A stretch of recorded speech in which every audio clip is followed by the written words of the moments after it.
One of the most common experiences that I encounter working with Gen X and millennial women leaders as a coach and consultant is that women come into their work with a high sense of purpose.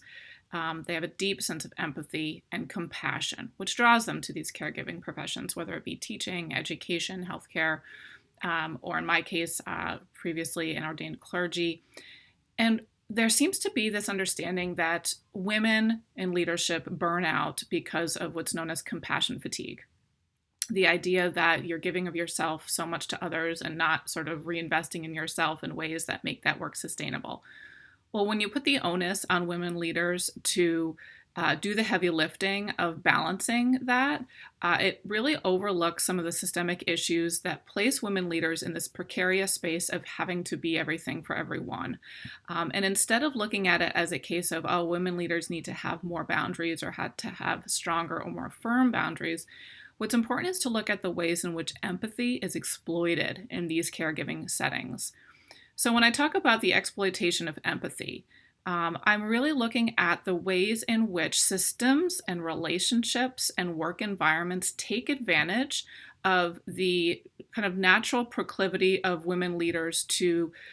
be very understanding, to give people the benefit of the doubt, to really have an open heart, to really listen to where people are coming from. And while this is an incredible leadership strength, something that we need really deeply in this world, in this sort of broken, polarized world that we live in, at the same time can be something that places caregiving and empathetic women leaders in a really vulnerable space. Because oftentimes, if you have this natural inclination for empathy and understanding of others,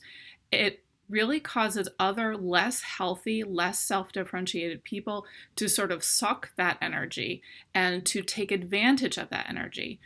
And in addition, it further increases the potential for gaslighting when you have a woman leader come forward in an organization or a family system and she says, this is something I'm no longer comfortable with. I need to express my needs in this particular situation. And others then come to her saying, well, it's really not that big a deal, or really, is it really as bad as you're saying it is? An empathetic person will then perhaps internalize that and say, well, let me think about what that person has offered me. Maybe it isn't as bad as it really is. And this creates this sense of overriding concerns of one's psychological safety by saying, well, maybe what I'm experiencing is not as uncomfortable or stressful or overwhelming, and maybe I need to just process this on my own. An empathetic leader may override those experiences of gaslighting or minimizing, and really it causes her to risk a loss of self-preservation. So when I say self-preservation, those are the decisions, choices, and boundaries that we make around our life and relationship that enable us to stay intact,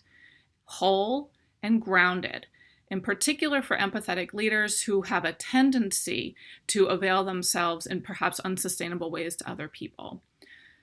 So by focusing on self-preservation, if you are an empathetic woman leader, is a really important way to safeguard yourself from others who may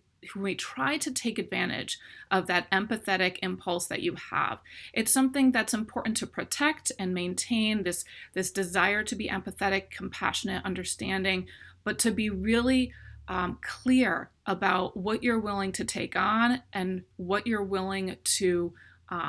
experience within that, and make choices that will maintain a sense of, again, self-preservation, groundedness, and identity, while also availing yourselves to others.